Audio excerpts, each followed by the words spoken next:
And what we're looking at with the actual landfall, the latest gust I've seen so far has been 129 miles per hour, which is at Tyndall Air Force Base here just to the east of Panama City.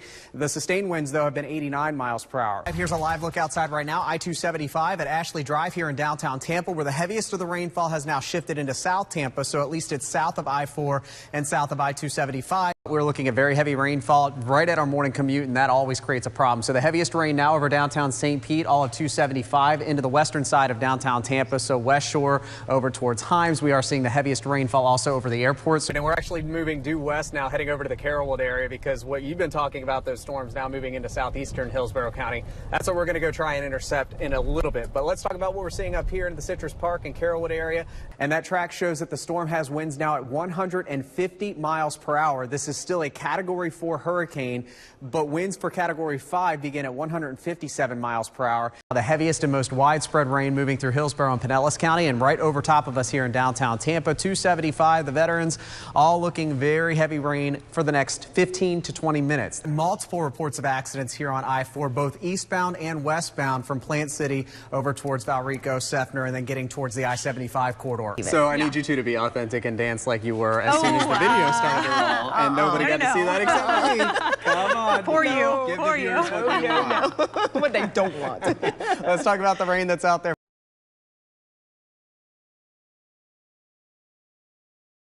One big issue leading up to Hurricane Irma's arrival here in west central Florida was that many residents did not know if their homes were in an evacuation zone, and if they were, did their community shelters cater to pets and medical needs? So let's make a plan today. Imagine this: another hurricane is targeting Tampa Bay. The very first thing you should do is find out if you live in an evacuation zone. ABC Action News has a map on our website that will allow you to type in your street address to find out if you're in an evacuation zone and where the closest shelters are located. It's just a couple of easy steps. Head to abcactionnews.com/hurricane. Once you're there on our website, you'll see this bar up here. Just type in your address, and right now, for example, I've shown our station's address, and what it will do is show you the evacuation zone E here. Also, let me close this out. You see these buildings? This is all of the evacuation shelters that are for this specific area. So this is all you need to do. Just head to the website, type in your address. All the information is available right there at the touch of a button. Once you find your designated shelter, be sure to contact them well before the storm's arrival to make sure that they are pet-friendly and can meet any medical needs you or your family may have.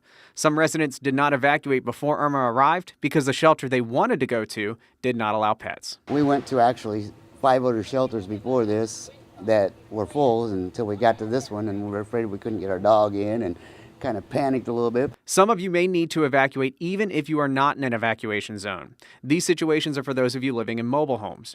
Your county emergency manager may issue evacuation orders well inland away from storm surge concerns if the storm's winds get strong enough.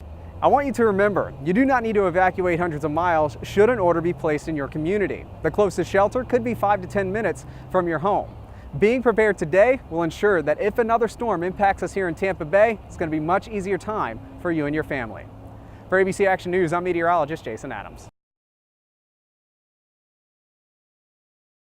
And you nailed it. I mean, how many breweries do we have here in Tampa and St. Pete? So. I think I read somewhere that the number is more than 40, including into Sarasota and Bradenton. Very impressive. We're in a good spot for beer lovers. And today, that beer was probably really nice for you if you were out on the beach or out at the pool today, because, man, it feels like summer. We're still talking about near record high temperatures. The record in Tampa is 90. We hit 88 degrees. We also hit 88 in Sarasota. A little bit of cloud cover coming in off the Gulf there on Anna Maria Island. But even here in St. Pete, with the sea breeze, we managed to climb up to around 83, 86 in Clearwater, 90 in Winter Haven, 88 in Inverness and Crystal River, Lakeland topping out at 88. That was a hot air show for us this weekend right at the Sun and Fun International Expo. A couple of showers and storms still lingering this evening. One just to the south of downtown Lakeland now. A little bit of rain beginning to move in, but the heaviest over Medulla and moving over towards, we'll say east of Plant City, right near County Line Road. That's where that batch of rain is going to be moving towards. I'm also watching some coming out of the Charlotte Harbor area, moving into Northport now. This batch is going to continue to move in mainly in eastern Sarasota County and inland spots, but I'll watch it for you if you're at the beach tonight in Sarasota and Siesta Key. I'll tweet out some radar images should these storms hold together.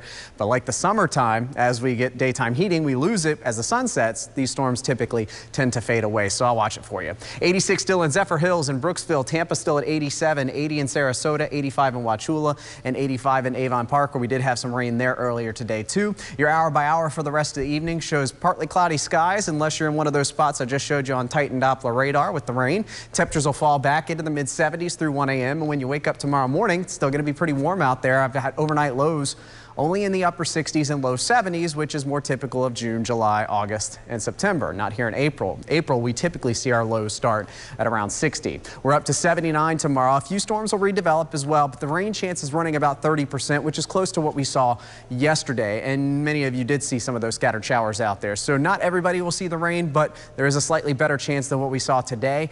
We'll see highs again mid to upper 80s. If you're on the water, you'll be closer to the lower 80s because our winds, while they'll start tomorrow out of the southeast, they're going to shift off at the Gulf tomorrow afternoon. So partly cloudy skies will keep us slightly cooler with that onshore flow, especially I-75 to the water. But there's that 30% chance of a few afternoon and evening storms rolling through. And right now, not expecting anything significant. Things change Tuesday, though. That's when our cold front we've been talking about the last couple of days arrives. With it, a chance for rain in the morning, but there is a slight signal for severe weather, and that chance is pretty low. But I do want to mention it as we go into Tuesday afternoon with the front itself coming in late in the day. There could be a strong storm or two with this, so be sure to check in with Greg tomorrow morning on Good Morning Tampa Bay, and then of course Chief Meteorologist Dennis Phillips. He'll be in Monday and Tuesday evening. It's a low threat though, so don't worry about it too much, but be sure to check back in with us just in case something changes. But right now, rain chances at about 50% on Tuesday, with a slight chance that one or two storms could be on the stronger side. Florida's most accurate 7-day forecast shows not much relief from the heat. The only reason why numbers are dropping Tuesday and Wednesday is because of the added cloud cover and the shower and storm chance behind that front. And here we go right back into our summer pattern where temperatures are going to be back up into the upper 80s by the end of the week. And right now, next weekend looking pretty much what we saw yesterday and today. So a similar weekend ahead for us, even though it's only Sunday. We're already looking ahead to next Saturday, and the forecast looks pretty resemblant to this weekend.